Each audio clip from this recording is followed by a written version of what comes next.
What is going on, guys? Welcome back to BSAP Gaming. My name is Tanner, and this will be episode 8.5 of SkyBlock Survival. So, you might be wondering, what is this 8.5?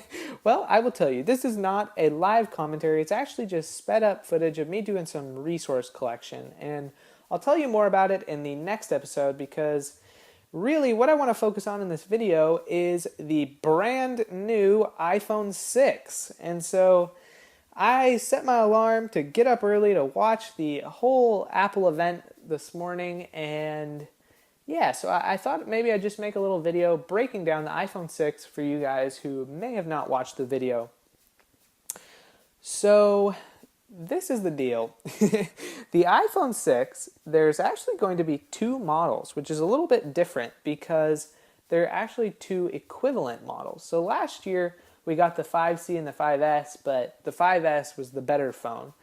This year, we got the iPhone 6 and the iPhone 6 Plus, but there's not necessarily a clear winner here. It kind of just comes down to preference. They're basically equal phones. So the iPhone 6, just the regular one, will have a 4.7-inch screen, which is significantly bigger because the 5S and the 5 both have 4-inch screens. So you're getting an extra 0.7 there, which is, quite a bit. But then the iPhone 6 Plus, which is its big brother, is actually going to go all the way up to 5.5 inches. So that is a huge increase over the current gen phones. So yeah, so that's what's going on with the screen sizes.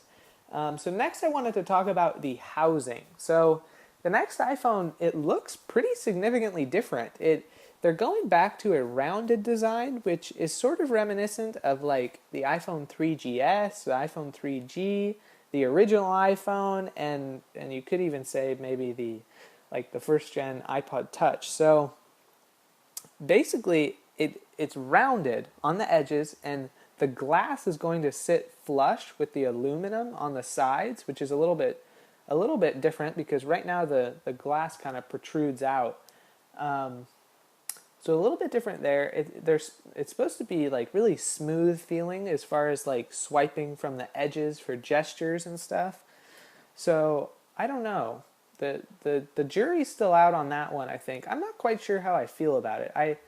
To me, the current iPhone, the 5S, looks a little bit more elegant, a little bit more industrial.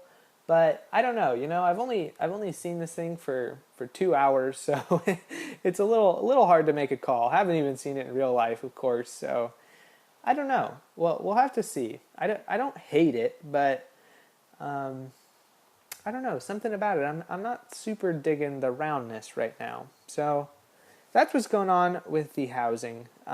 Inside, it's got a brand new A8 processor, which the iPhone 5S had an A7, and the iPhone 5 has an A6, and back. So of course it has the A8. And the A8 is supposed to be 25% faster with CPU intensive tasks and up to 50% faster with graphics intensive tasks. So we've definitely seen bigger jumps in the past, but of course more speed is more speed, so nobody's complaining.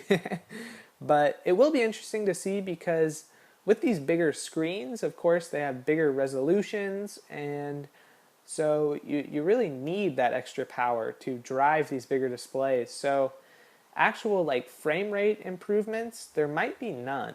So I don't know. That'll be interesting to see. So that's what's going on with the processor. The main thing in my eyes that seemed really cool about the new iPhones is some camera upgrades. So for one thing, they have new sensors, which is essentially just camera hardware. So they have new sensors, same megapixels.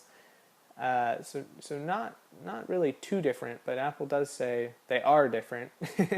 And also within the processor, there is a new image processor. So that'll be interesting to see. They showed some sample images, and really, they look fantastic, but the last several years they've shown fantastic images. So it's really hard to say, exactly how much better it's going to be.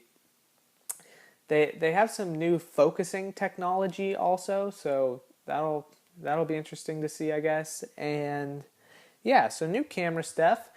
And another thing is they're going to be able to shoot in 1080p 60 frames a second, which I think the 5S can shoot at 30, but I'm not 100% sure. But either way, I know it can't do 1080 60, and so that will be really cool because 60 frames a second is definitely a noticeable boost from 30.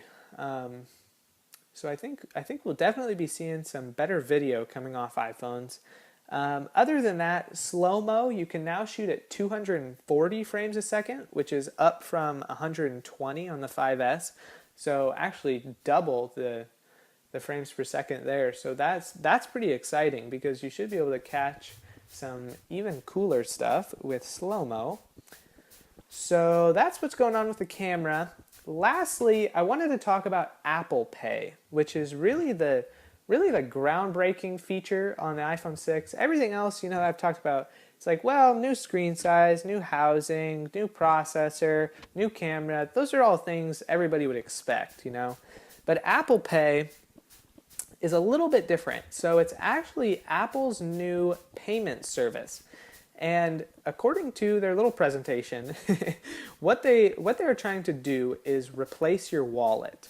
So what you're going to be able to do is take pictures of your credit cards, and then if of course retailers support it, you'll be able to take your phone and hold it up to a little doodad thing on the counter, and your phone will pop up and say, which credit card would you like to use, and you can select one, and then scan your finger on the fingerprint scanner, and it will, of course, authenticate that it's you, and then just instantly pay, and you're done. So this is definitely pretty cool. I really, really like the idea of it, and it looks excellently executed.